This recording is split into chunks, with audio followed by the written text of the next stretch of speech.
क्या चाहिए? ए, पाँव चुराती पैसे नहीं है? कहाँ से? CID HELP help. CID help किसने लिखा है ये तुम्हारी कलाई पर? हैं? किसने लिखा है? किसने? श्रेया जरा बात करो इससे, लगता है ये बहुत डरी हुई है। सर देखो, अगर तुम हमें कुछ बताओगी नहीं तो हम तुम्हारी मदद नहीं कर पाएंगे। डरो मत, जो भी है सब सच सच बता दो। कौन हो तुम? तुम्हारा नाम क्या है? तुम चोरी क्यों कर रही थी?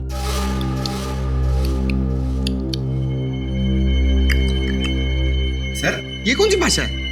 ओह सर ये तो अफ्रीकन भाषा है। चुप रहो। देखो ऐसे चुप मत बैठो, बताओ हमें कौन हो तुम, कहां से आई हो? ये जो लिखा है ना CID, हम हैं CID। कुछ समझ में रही है या नहीं? सर लगता है इसे भूख लगी है। हाँ पहले कुछ खाना खिला दे इसे। हाँ ले जाओ इसे। चलो तुम मेरे साथ चलो। चलो आराम से। अरे संभल। क्या हुआ इसे? जल्दी से हॉस्पिटल ले जाओ। हाँ सर। पंकज तुम जाओ साथ में, संभल के उठो, संभल के। कमाल है सर, इस लड़की के हाथ पे लिखा हुआ है CID हेल्प और ये खुद तो कुछ बोल ही नहीं रही है। सचिन, ये CID हेल्प उसकी जो कलाई पर लिखा है ना, वो किसी और ने लिखा है, किसी और ने। ये तो बेचारी हिंदी तक बोलना नहीं जानती। सर इसके हाथ पे जिसने भी ये सब लिखा है वो जरूर हमसे कोई मदद चाहता है। जल्दी से जल्दी पता लगाना पड़ेगा कि ये सारा माजरा क्या है। लेकिन कैसे सर? एक काम करते हैं, जिस बस स्टॉप पर ये लड़की इस दुकानदार से मिली थी उसी बस स्टॉप से पूछताछ शुरू करते हैं।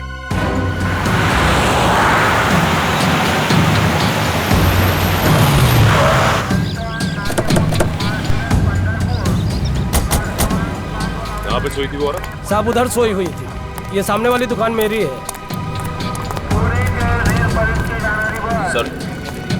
सर हो सकता है उस औरत को किसी ने इस बस स्टैंड पे लाके छोड़ दिया। हो सकता है। उन पैसेंजर से पूछो जो रात को यहाँ पे सोए हुए थे, उनमें से जरूर किसी न किसी ने उस औरत को देखा होगा यहाँ। सर आपने इसको देखा है कहीं?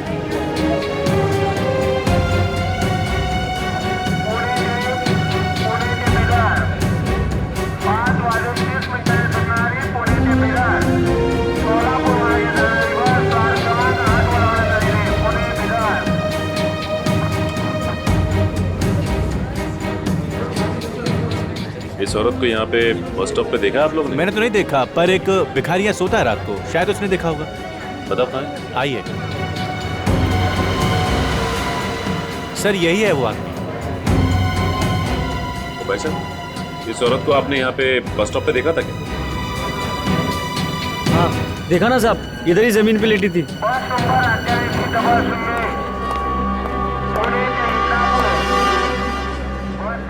इस औरत को तुमने यहाँ पे जमीन पे लेटे हुए जी देखा? साहब। तो तुमने उसे यहाँ बस स्टॉप पे आते देखा क्या? साहब वो अपने आप थोड़ी ही आई थी, उसको तो लाया गया था। साहब बताओ बात क्या है, क्या जानते हो उसके बारे में? साहब रात करीब 2 बजे जीप में 2 लोग इसको लेकर यहाँ आए थे और इसको छोड़कर यहाँ से चले गए। वो औरत चीखी चिल्लाई नहीं? नहीं साहब, शायद बेहोश थी या हो सकता है वो नींद में हो। तुमने गाड़ी का नंबर नोट किया? कुछ याद है तुम्हें? साहब बहुत अंधेरा था। ये सब तुम्हें अजीब नहीं लगा? तुम उस औरत की मदद कर सकते थे। मैं किस किस की मदद करूं? ऐसा तो पहले भी हो चुका है। मतलब? इससे पहले भी 2 बार ऐसा हो चुका है।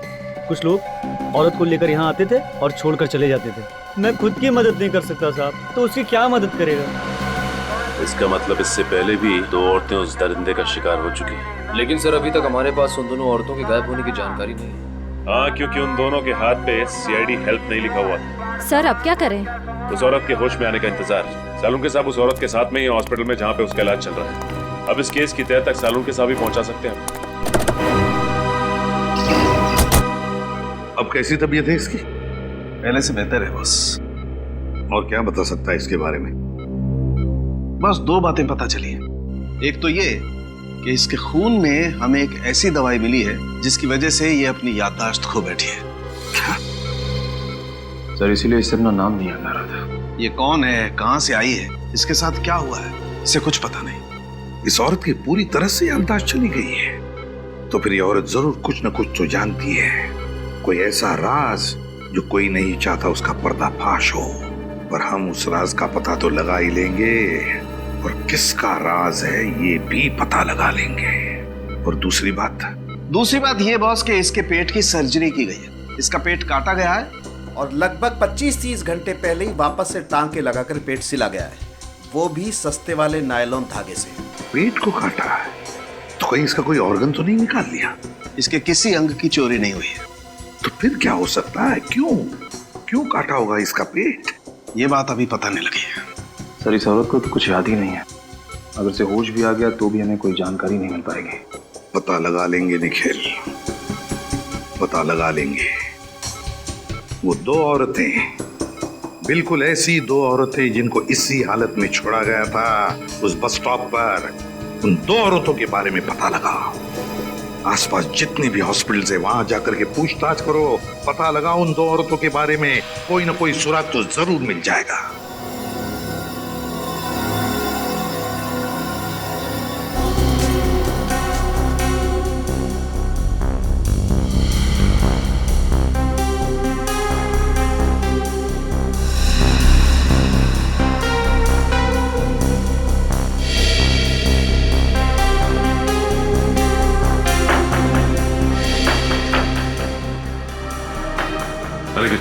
सर यहाँ तो कुछ नहीं पता चला।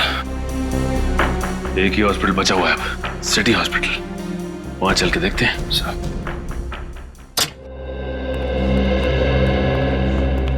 हम लोग सीआईडी से एक लड़की के बारे में कुछ पूछताछ करनी थी। सीआईडी? जी हाँ, सीआईडी।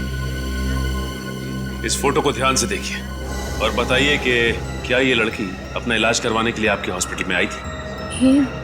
जी हाँ, इस लड़की के पेट पे ऑपरेशन का निशान है। घाव देख के लगता है मानो इस लड़की का ऑपरेशन 2-3 दिन पहले हुआ। तो हम जानना चाहते हैं लड़की इस हॉस्पिटल में एडमिट हुई थी या नहीं। सर ये तो क्या? सर हमारे हॉस्पिटल में 2 औरतों की लाशें आई हैं। 2 औरतों की लाशें? हाँ सर, और उनकी वेशभूषा तकरीबन ऐसी ही थी और उनके गहने भी तकरीबन ऐसे ही हैं। तो क्या उन दोनों औरतों की लाशें अभी भी मुर्दाघर में? हाँ सर, उन दोनों लाशों की शिनाख्त करने अभी तक कोई नहीं आया है, इसलिए वो दोनों लाशें मुर्दाघर में ही है। ठीक है, तो इन दोनों लाशों को हम देखना चाहेंगे। ठीक है सर, मैं अभी मॉर्ग के इंचार्ज को बुला देती हूँ। प्लीज। हेलो, आप जल्दी से लॉबी में आ जाइए, सीआईडी वाले आए हैं। सर वो आ रहे हैं।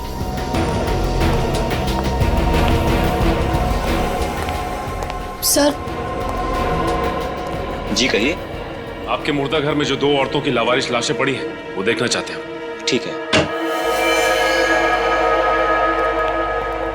यही है उन दोनों औरतों की लाशें। इन दोनों की पोस्टमार्टम रिपोर्ट मिल सकती है ना? लेके आता हूँ अभी। प्लीज।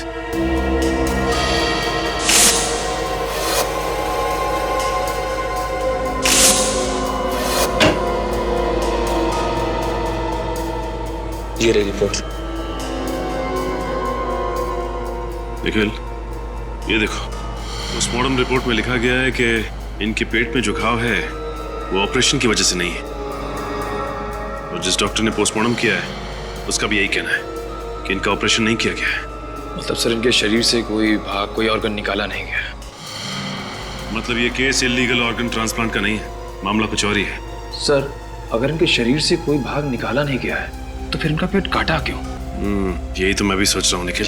तुम्हें याद है सालू के साहब भी कह रहे थे कि गुड़िया के पेट पे जो टाके लगे थे उनमें भी इसी तरह के धागे का इस्तेमाल किया गया था। सर बस स्टैंड पे उस भिखारी ने बताया था कि उसने वहां पे 3 औरतों को देखा था। सर इसका मतलब? हाँ, और वो तीनों औरतें यही हैं, 2 ये और तीसरी वो गुड़िया। ये तीनों की तीनों मुंबई के बाहर से आई हैं, किसी एक ही जगह से। सर मुंबई से बाहर से आई हैं एक जगह से, मतलब? ये नोटिस किया तुमने? ये देखो, सबको देखकर लगता है कि ये तीनों औरतें मुंबई से बाहर से ही आई हैं, किसी एक ही जगह से। सर अगर ये तीनों औरतें मुंबई के बाहर किसी एक जगह से आई हैं तो इनके बारे में पता कैसे चलेगा? पता चलेगा निखिल, पता चलेगा। हर बस स्टॉप, हर रेलवे स्टेशन की खाक छाननी होगी, फिर पता चलेगा। नहीं साहब, मैंने तो नहीं देखा। पक्का इस तरह के कपड़े पहने हुए कहीं? नहीं सर, यहाँ नहीं। नहीं साहब, यहाँ पर तो आसपास कभी कहीं नहीं। पे भी? देखिए, इस तरह के कपड़े पहने हुए कोई भी औरत आसपास दिखाई देती है तो आप प्लीज मुझे इन्फॉर्म कीजिए। ये मेरा कार्ड है, इस पे मेरा नंबर लिखा हुआ है, फोन कीजिए प्लीज।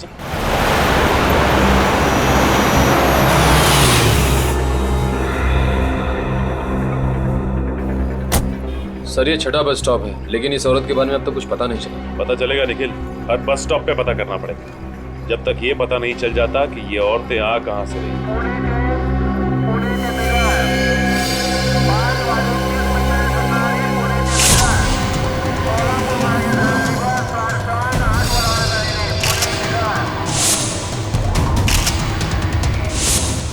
वो देखो, उस औरत ने भी ऐसे ही कपड़े पहन रखे। हाँ सर।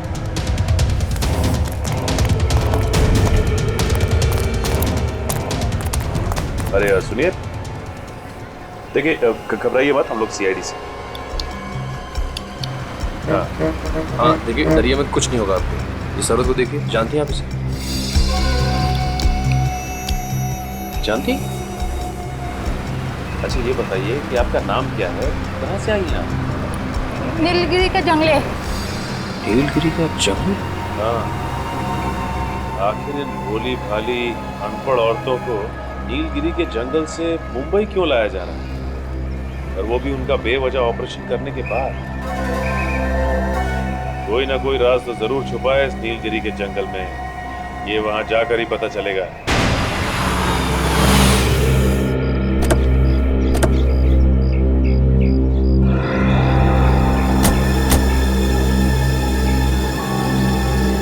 अरे इन गांव वालों का स्वागत करने का तरीका बड़ा अजीब है। ये हमारा स्वागत नहीं कर रहा, बल्कि हमें देखकर नाखुश है। वैसे भी हम यहाँ इनसे मिलने नहीं आए, हम लोग नीलगिरी की जंगल की उन औरतों के पेट की सर्जरी का राज जानने आए हैं, और हम वो जानकर ही रहेंगे। देखिए, हम लोग सीआईडी से और यहाँ पे कुछ छानबीन करने आए हैं। आप लोगों को हमसे डरने की कोई जरूरत नहीं है। डरना तो आपको पड़ेगा शहरी बाबू, और इधर से जाना भी होगा। ये धरती हमारी कर्म भूमि है, हमारी धर्म भूमि है। यहाँ पर किसी गैर इंसान को हम आने नहीं देंगे। काश हम लोग आपकी बात मान सकते हैं, लेकिन सीआईडी ना ही अपने आगे बढ़ाए हुए कदम पीछे लेती हैं, और ना ही हमें तहकीकात करने से कोई रोक सकता है। अगर आप लोगों ने कोई हरकत की तो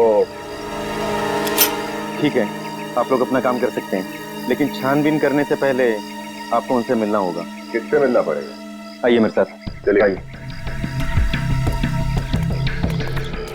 हाँ भाई मनसुख, अरे एक हफ्ते पहले मैंने तुझसे ऑपरेशन के लिए 1 दर्जन कैंची, 2 दर्जन मोटी वाली सुई और नायलॉन के धागे मंगवाए थे। कब भेजेगा भाई?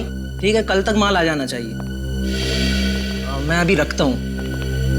माफ कीजिए, क्या चाहिए आपको? इस तरह के नायलॉन का धागा। हाँ हाँ है ना। जानवर कौन सा है आपका? जानवर मतलब? अरे भाई, जानवर बड़ा होगा तो धागा भी ज्यादा लगेगा ना, चमड़ी मोटी होती है ना उनकी। छोटा होगा तो 1 आध मीटर में काम हो जाएगा।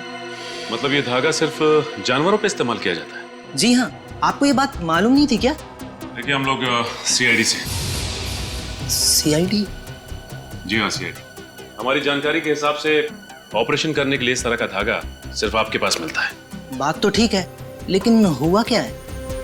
यहाँ पास के बस स्टॉप से हमें एक औरत मिली है जिसका ऑपरेशन किया गया है, और ऑपरेशन करने के बाद टाके इसी धागे से लगाए गए। औरतों के टाके इस धागे से? लेकिन आजकल तो कोई भी डॉक्टर इन धागों से इंसानों पर टाके नहीं लगाता। ऐसे धागे तो सिर्फ जानवरों के लिए उपयोग किए जाते हैं। लेकिन ये धागा एक नहीं, 3 औरतों के पेट पे टाके लगाने के लिए इस्तेमाल किए गए हैं। 3 औरतों पर? जी हाँ, 3 औरतों पर। वैसे ये सामग्री आप जहाँ सप्लाई करते हैं उनकी जानकारी तो होगी आपके पास? जी हाँ, 1 मिनट। ये लीजिए।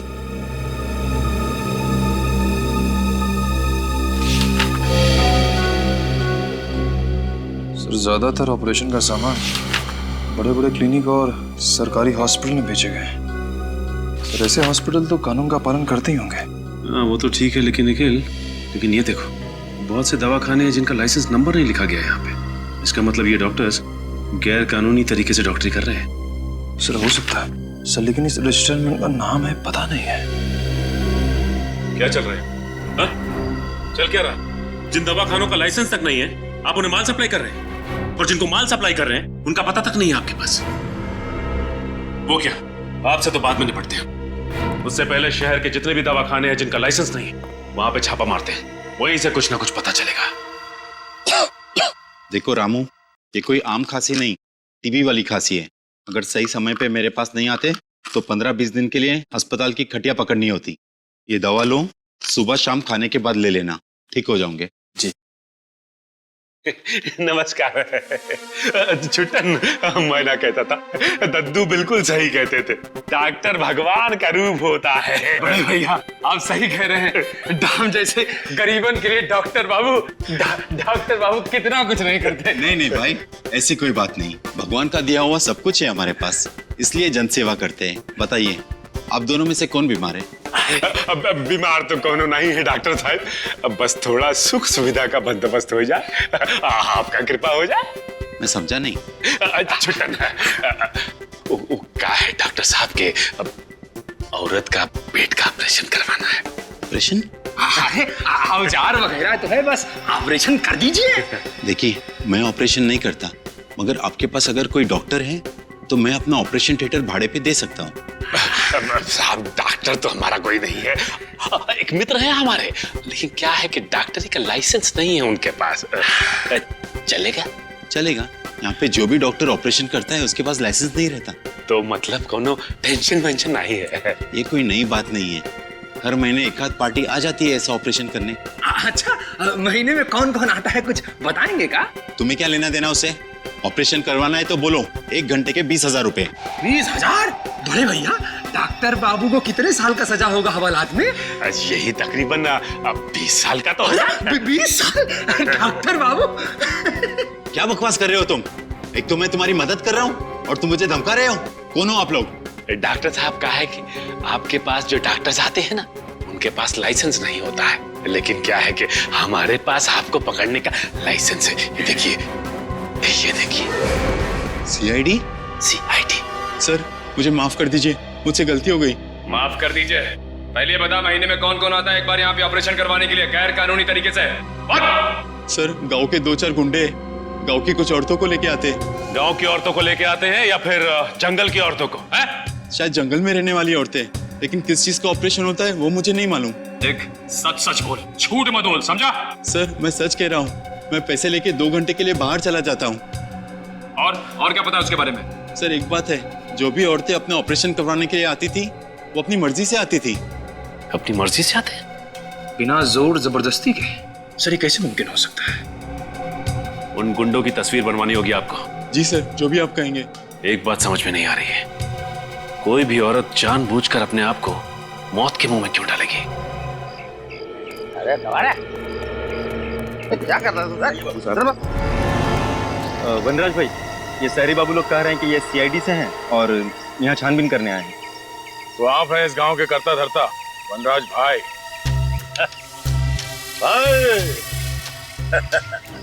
प्यार से लोग हमको भाई कहते हैं, इज्जत देते हैं भाई। आप भी हमारे सवाल का जवाब दे दीजिए, हम भी आपको बहुत इज्जत देंगे। अब जैसा देश वैसी है। देखो, हम किसी सीआईडी वीआईडी को नहीं जानते, यहाँ हमारी हुकूमत चलती है, हमारा राज है यहाँ। तुम अगर हमसे सवाल पूछना चाहते हो तो हमारे साथ 2-2 हाथ करना पड़ेगा। अगर तुम जीते तो हम तुम्हारे एक नहीं 2-2 सवालों के जवाब देंगे। अगर हम जीते तो तुमको यहाँ से खाली हाथ जाना पड़ेगा। बोलो मंजूर? ठीक है, हो जाए 2 हाथ। ये क्या कह रहे हैं सर आप? देखते जाओ कैसे मजा चखाते हैं। ये लड़ेगा मेरे से चूचू का मुर्गा, ये लड़ेगा मेरे से।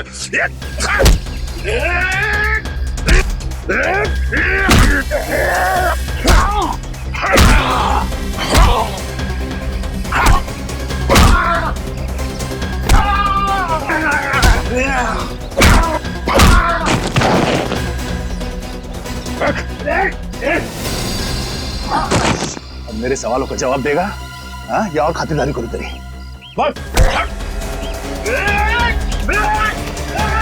आपके जाएगा कहाँ?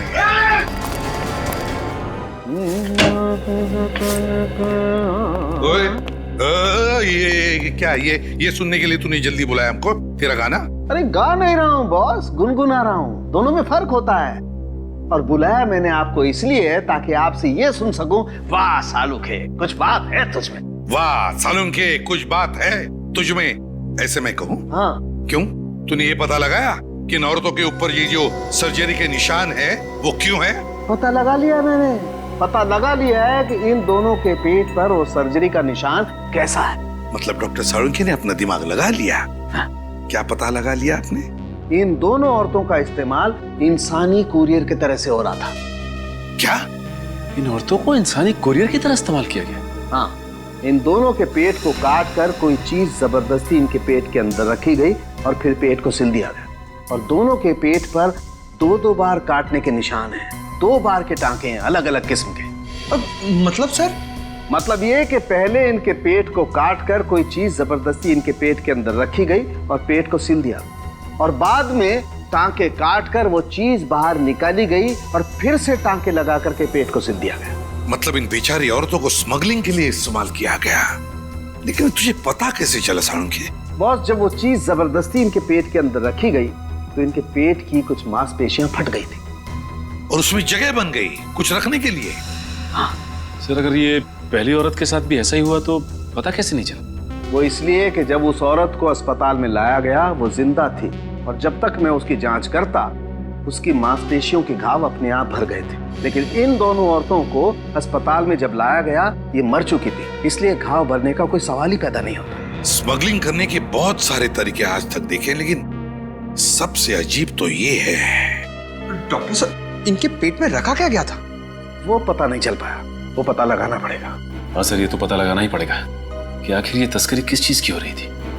सचिन, पता तो हम लगा ही लेंगे कि किस चीज की तस्करी की जा रही थी, लेकिन है कौन ये टेढ़ा दिमाग जिसने इन बेचारे गरीब औरतों का इस तरह से इस्तेमाल किया? है कौन ये?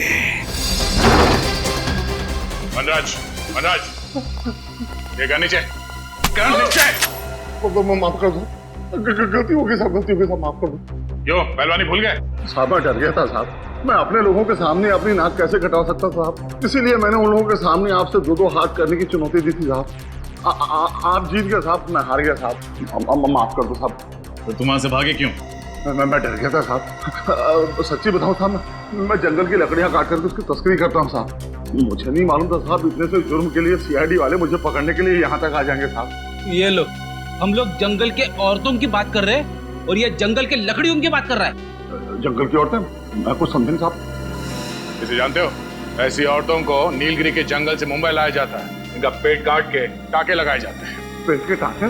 हाँ।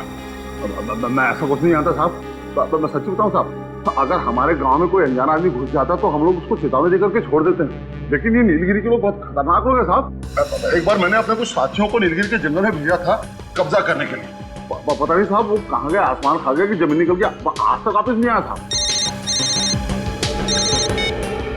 हाँ सर। क्या स्मगलिंग? किस चीज की स्मगलिंग सर? ठीक है सर, मैं पता लगाता हूँ। ओके।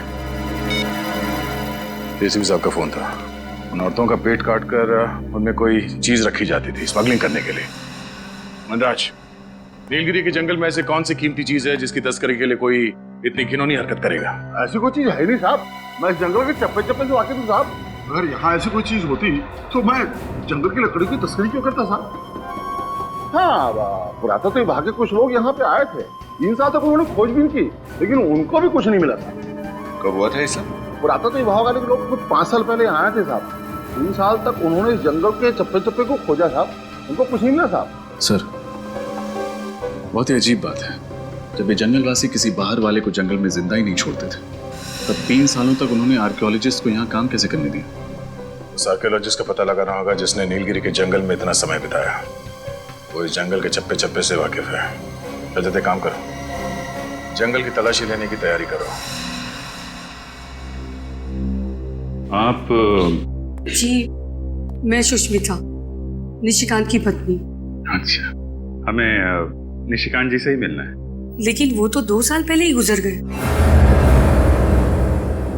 माफ कीजिएगा, हमें पता नहीं था। कैसे मौत हुई उनकी? अब मैं क्या बताऊं? निशिकांत नीलगिरी के जंगलों में कुछ अमूल्य वस्तु की खोज करने गए थे। 3 साल वहां पर रहे भी, पर उन्हें वहां पर कुछ नहीं मिला। पर जब लौटे तो बहुत खुश थे। इतनी मेहनत के बाद उन्हें कुछ मिला नहीं, फिर भी वो खुश थे, क्यों? क्योंकि सरकार ने उन्हें आर्कियोलॉजी के लिए नेशनल प्राइड अवार्ड देने का फैसला लिया था और उन्हें कुछ सर्टिफिकेट और मेडल भी मिलने वाले थे। पर जब वो अवार्ड फंक्शन से लौट रहे थे तब उनकी गाड़ी का एक्सीडेंट हो गया, उसमें आग लग गई और उसमें निशिकांत भी जलकर मर गए। किसी ने सोचा भी नहीं होगा कि ऐसी मौत हो जाएगी उनकी। जी मुझे पता था और ये बात निशिकांत को भी पता थी। मैंने कई बार निशिकांत को समझाने की कोशिश की लेकिन उन्होंने मेरी एक भी नहीं सुनी। और निशिकांत जी जानते थे कि उनकी मौत होने वाली?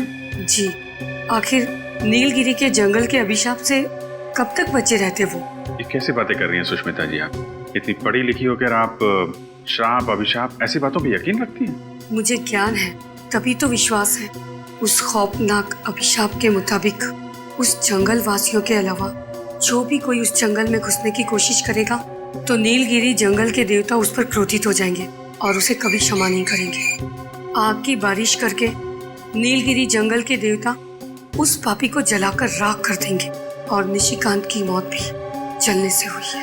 ये आपका अंधविश्वास है सुष्मिता जी। इस हकीकत के बारे में निशिकांत ने खुद रिसर्च करके पता लगाया था और ये आज की बात नहीं है, हजारों साल पहले की बात है।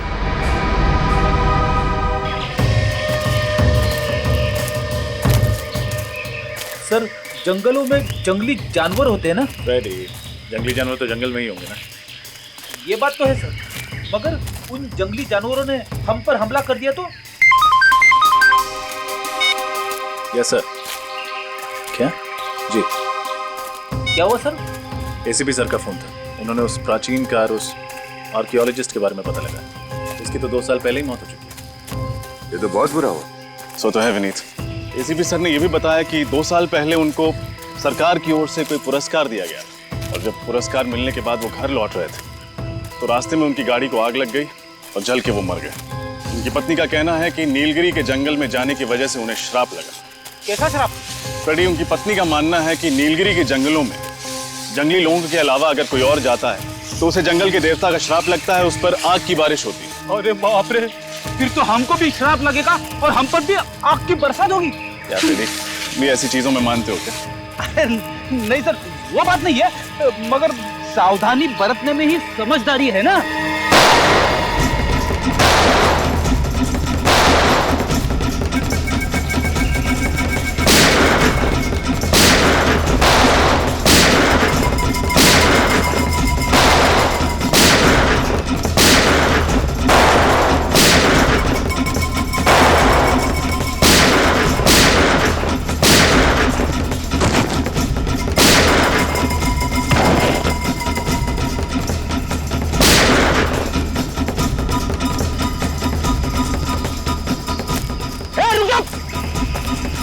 रुक जाओ!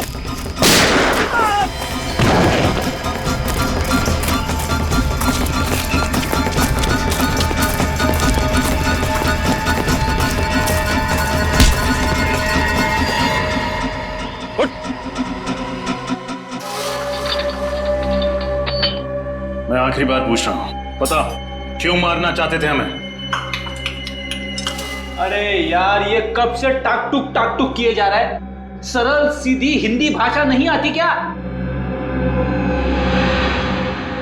आप लोग कौन हैं और इसे बांध के क्यों रखा है? आप कौन हैं और हमसे ये क्यों पूछ रहे हैं? मैं नीलगिरी के जंगलों का मास्टर जी हूँ। 5 साल पहले जब आर्कियोलॉजिकल डिपार्टमेंट यहाँ आया था तब मैं यहीं रुक गया था ताकि इन लोगों के तौर तरीकों को सीख सकूं और इनकी मदद कर सकूं। तब तो आप इसकी भाषा भी जानते होंगे? जी हाँ, थोड़ी बहुत जानता हूँ। मगर आप लोग कौन हैं? हम लोग सीआईडी से। इस आदमी ने हम पर गोली चलाई थी, इसलिए इसे गिरफ्तार करना पड़ा। ओह, क्या आप इससे पूछ सकते हैं कि इसने हम पर गोली क्यों चलाई थी और किसके कहने पर चलाई थी? जी, मैं कोशिश करके देखता हूँ।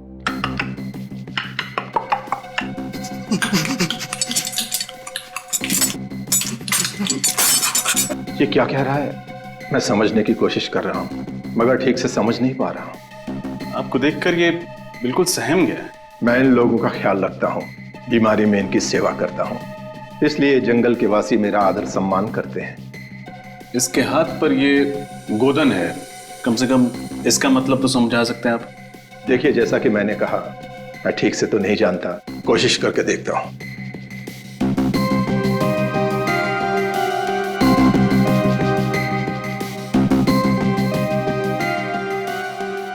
इस पर पौराणिक भाषा में ये लिखा है, जिसका मतलब ये है कि ये आदमी जंगल के देवता का सिपाही है और देवता द्वारा दी गई भेंट की रक्षा करना इसका कर्म और धर्म है। देवता का सिपाही सरकारी सिपाही पे गोलियां चलाता है?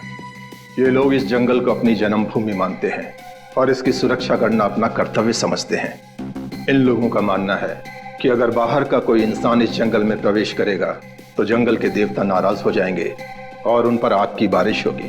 फिर आग की बारिश? आग की बारिश का मतलब क्या है? हो सकता है ये सब काल्पनिक हो, लेकिन इन लोगों का इस बात पर बहुत भरोसा है।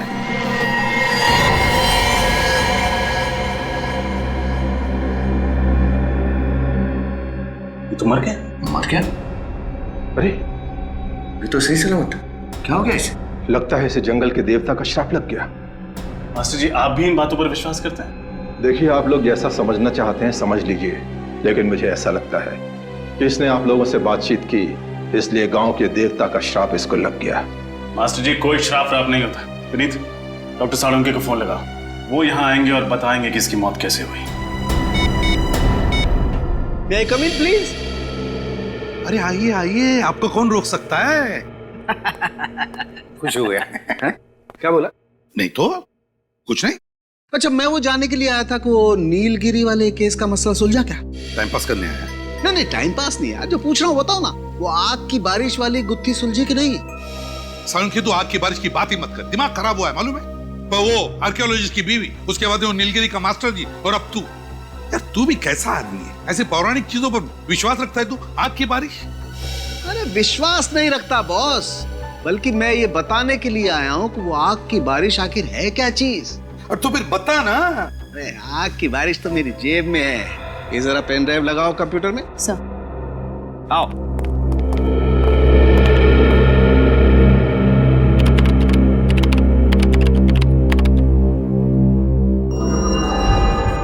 ये देखो बस, ये उल्का पिंड, जिन्हें आप उल्का तारा भी कह सकते हैं। मीटियोराइट्स और कॉमेट्स। एग्जैक्टली, अंग्रेजी में यही कहते हैं। बॉस, वैसे तो ये उल्का पिंड ब्रह्मांड में चक्कर लगाते रहते हैं, लेकिन कभी कभी धरती के गुरुत्वाकर्षण, ग्रेविटेशनल फोर्स की वजह से जब धरती की तरफ बढ़ने लगते हैं, तो धरती के अंदर घुसने के लिए इन्हें धरती के वातावरण को चीर करके आना पड़ता है। और ऐसा करने के लिए इन गुरुत्वाकर्षण की वजह से इसमें एक जबरदस्त घर्षण होता है, जिसकी वजह से इनका तापमान बढ़ जाता है। कभी कभी तो इनका तापमान 10,000 डिग्री सेल्सियस से भी ज्यादा हो जाता है। 10,000 डिग्री से भी ज्यादा? तब तो ये आग के गोले बन जाते हैं, और जब ये धरती की तरफ गिरने लगते हैं तो लगता होगा आग की बारिश हो रही है। और बॉस, मेरी रिसर्च बताती है कि हजारों साल पहले नीलगिरी के जंगलों में ऐसी ही आग की बारिश हुई थी। और शायद इसीलिए नीलगिरी के जंगल में रहने वाले लोगों को लगता होगा कि अगर कोई बाहर का आदमी उनकी जमीन पर पैर रखे उनकी देवताओं की इजाजत के बगैर, तो देवताओं को गुस्सा आता होगा और वो आग की बारिश करते होंगे उस पर। विनीत, क्या? अच्छा ठीक है, ओके। यार साळुंके, तूने तो कमाल का रिसर्च कर दिया यार। तुझे तो गिफ्ट देनी पड़ेगी। हाँ, दो जरूर दो। आजा आजा। साळुंके, तुझे मैं नीलगिरी के जंगल की सफर करवाता हूँ। नहीं, मैं नीलगिरी के जंगलों में क्या करूंगा? नहीं बॉस, मैं अपनी लैब में ठीक हूँ यार। अबे डरता क्या है, वहां कोई आग की बारिश वारिश नहीं होने वाली है। फिर भी यार। साळुंके, वहां पर एक नीलगिरी वासी की मौत हुई है हमारे लोगों की आंखों के सामने, और मैं चाहता हूँ कि तू वहां चले जाए। ओह अच्छा, तुम नहीं आओगे? पिकनिक है। नहीं, मतलब तुम होते तो। अब अभिजीत आ रहा है। हाँ ठीक है। हाँ। और भाभी के हाथ का सलाद भी लेके जाना साथ में। भाभी का नाम नहीं लेना यार। हाँ समझा? अच्छा। क्या यार, फंसा देते हो तुम लोग यार।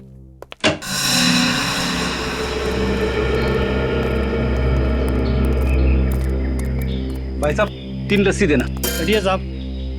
अरे बाप रे बाप। ऐसे कई रहस्य हैं जिनके राज हम अभी तक जान नहीं पाए। आखिर ये सब कर कौन रहा है, और ये सब करने के पीछे उसका मकसद क्या है? जंगल में रहने वाले लोग बंदूकें लेके घूम रहे हैं, ये सब हथियार उनके पास आए कहाँ से? और सर, ये बेचारे गांव वाले जंगल में कदम रखने से भी डर रहे हैं, इन्हें अपनी जान गंवाने का खतरा है वहाँ। आखिर ये नीलगिरी के जंगलों में चल क्या रहा है? और वो भगवान का आशीर्वाद, आखिर वो चीज क्या है जिसे ये लोग भगवान की भेंट समझते हैं? कोई बहुत ही खास, बहुत ही अनोखी वस्तु होगी, जिसको इन जंगल वासियों ने कभी देखा नहीं।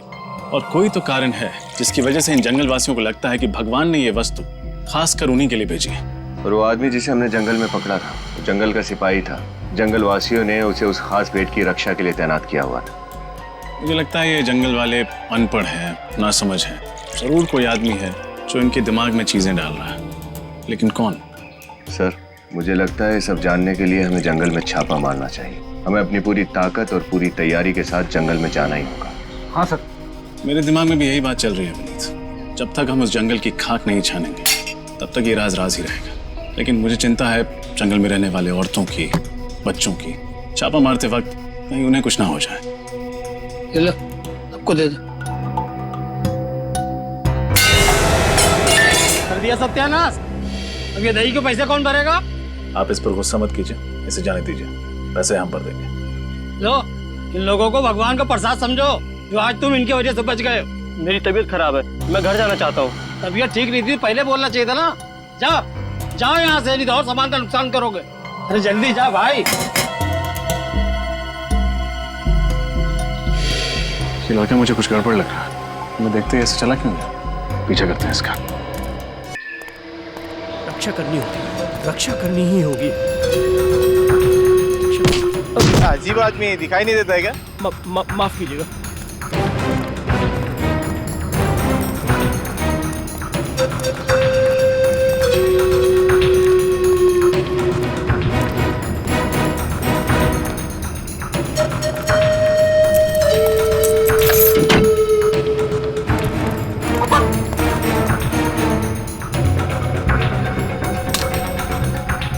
सुरक्षित है, भगवान की धरोहर सुरक्षित है। मगर कब तक? शहर के लोग इसे ढूंढते हुए यहाँ तक आ गए। तो ये है भगवान का उपहार, लो हमें दे दो। नहीं, कभी नहीं। तुम सब लालची हो, राक्षस हो। हमारे देवता के आशीर्वाद तुमसे छीनना चाहते हो। देखो, चुपचाप ये बॉक्स हमारे हवाले कर दो, वरना क्या? मैं अपने प्राणों की आहुति दे दूंगा, मर जाऊंगा, लेकिन जंगल के देवता के इस उपहार को तुम शहरी लोगों के हाथों में कभी नहीं दूंगा। हम पर विश्वास करो, हम सीआईडी से, हम जंगल वासियों के दुश्मन नहीं, शुभ चिंतक है। नहीं, झूठ बोला है तुम सब। तुम शहर के लोग अभिशाप बन के आए हो हमारे लिए। देखो, हम जंगल वासियों का धरोहर नहीं छीनना चाहते। हम बस उस गुनहगार को पकड़ना चाहते हैं जो नीलगिरी के जंगल की भोली भाली औरतों को तस्करी के लिए इस्तेमाल कर रहा है। हम उस राक्षस को पकड़ना चाहते हैं। क्या तुम उन भोली भाली औरतों को नहीं बचाना चाहते? नहीं, आप लोगों का ये इरादा नहीं है। मैंने आपकी बातें सुनी है। आप इस नीलगिरी के जंगल को बर्बाद कर देना चाहते हैं, यहाँ के जीवन और यहाँ की शांति को नष्ट कर देना चाहते हैं। बात सुनो, हम जंगल को बर्बाद करने नहीं आए, हम उन दुश्मनों को पकड़ने आए हैं जो बंदूक लेके घूम रहे जंगलों में। वही असली दुश्मन है जंगल के, समझे? हाँ, हम तुम्हारे दोस्त हैं, दुश्मन नहीं। हम पर विश्वास रखो प्लीज, हम पर विश्वास रखो। मगर लाओ ये बॉक्स हमें दे दो। ठीक है साहब, आप लोग इसकी रक्षा कीजिएगा, किसी गलत हाथों में मत पड़ने दीजिएगा साहब।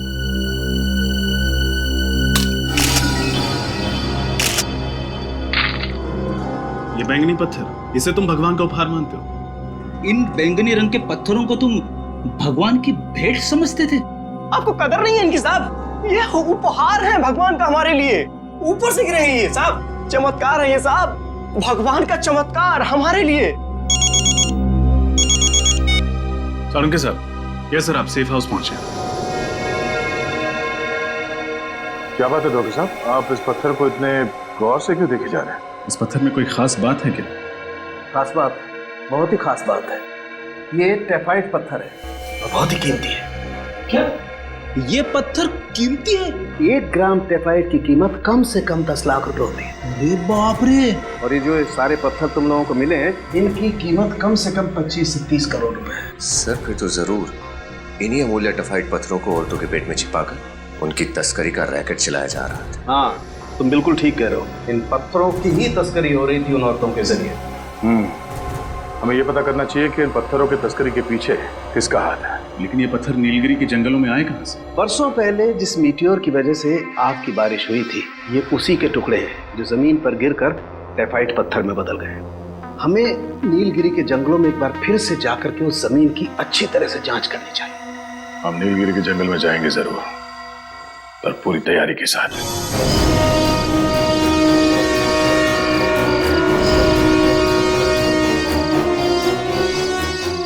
हरे रंग के आकार दिख रहे हैं, वही जंगलवासी है। कहाँ सर? मुझे तो कोई दिखाई नहीं दे रहा। वो जो घर जैसी चीज है वहां देखो, तो आदमी दिखे। अरे हाँ, ये गॉगल तो बड़ा ही कमाल का है, अंधेरे में भी आदमी दिखाई देते। वे धीरे बोलना चाहिए, उन जंगल वासियों की सुनने की शक्ति बहुत तेज होती है।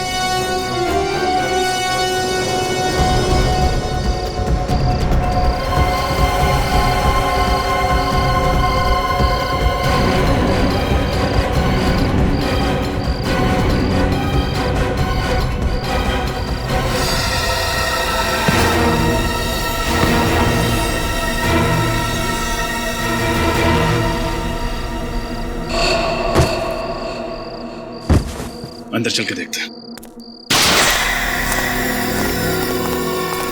यहाँ तो कोई नहीं सर। अच्छी तरह से तलाशी लो, कोई ना कोई सुराग जरूर मिलेगा।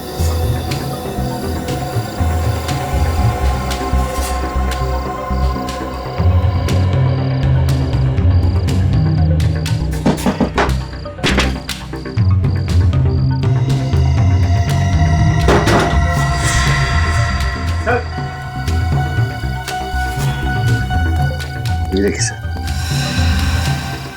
नोटों की गड्डियां और टफाइट पत्थर।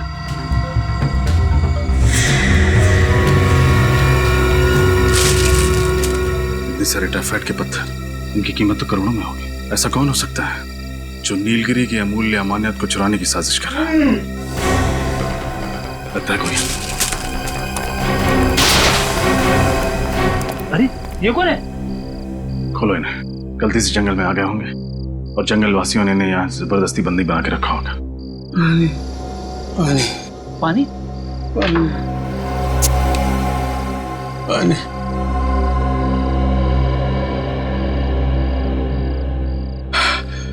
कौन है आप और किसने किया आपके साथ ये सब? आप लोग कौन हो?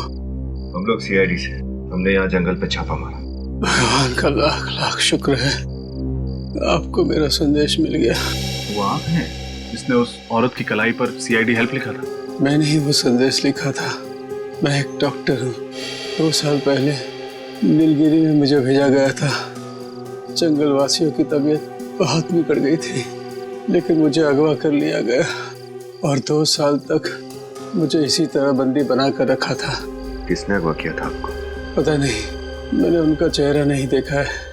लेकिन इन लोगों ने आपको यहाँ 2 साल तक इस तरह से क्यों? क्योंकि उनको मेरी जरूरत थी। कैसी जरूरत? जंगल की गरीब औरतों का पेट काटकर मैं उसमें टाइफाइड पत्थर भरा करता था। इस तरह ये लोग तस्करी करते हैं। अगर मैं ऐसा नहीं करता तो वो लोग मुझे मार डालते। इसलिए उस औरत गुड़िया की कलाई पर वो संदेश लिखा था। बस यही उम्मीद थी कि आप लोग आएंगे, मुझे और उन औरतों को इस नर्क से बचा देंगे। वो डॉक्टर आप हैं? हाँ। कौन चला रहा है ये रैकेट? किसके इशारे पर हो रहा है सब? पता नहीं, मैंने सिर्फ उसकी आवाज सुनी है। जब वो मुझे यहाँ मिलने आता है तो मेरी आंखों पर पट्टी होती है। वो आपसे इस झोपड़े में मिलने आता है? हाँ। ये क्या है?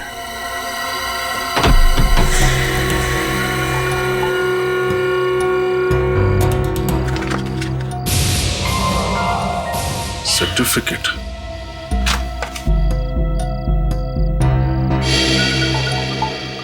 मेडल।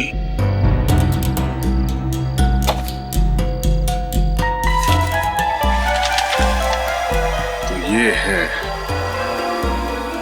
इसका हाथ है इस पूरे रैकेट के पीछे।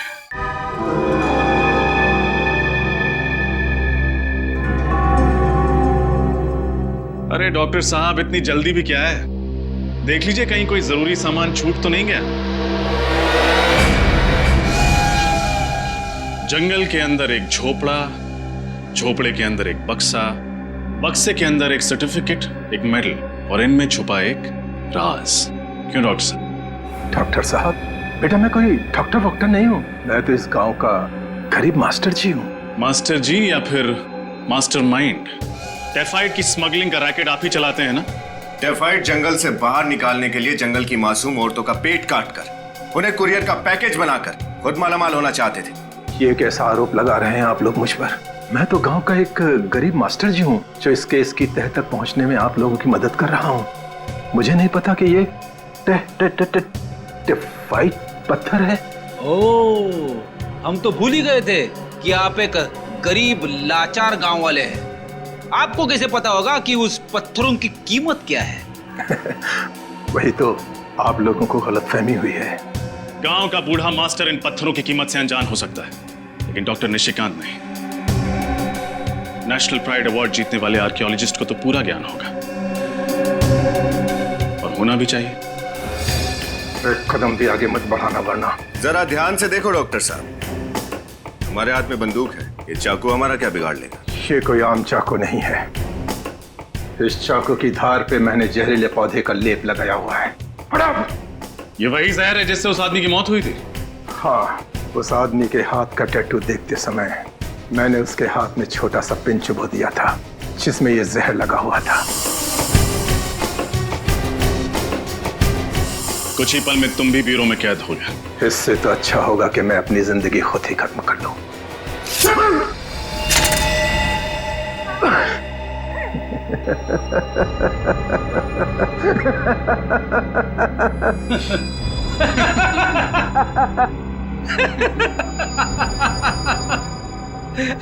कोई प्रॉब्लम नहीं है डॉक्टर साहब। हमारे डॉक्टर सालुंके साहब ने जहर को बेअसर करने की दवाई दी है, एंटीडोट।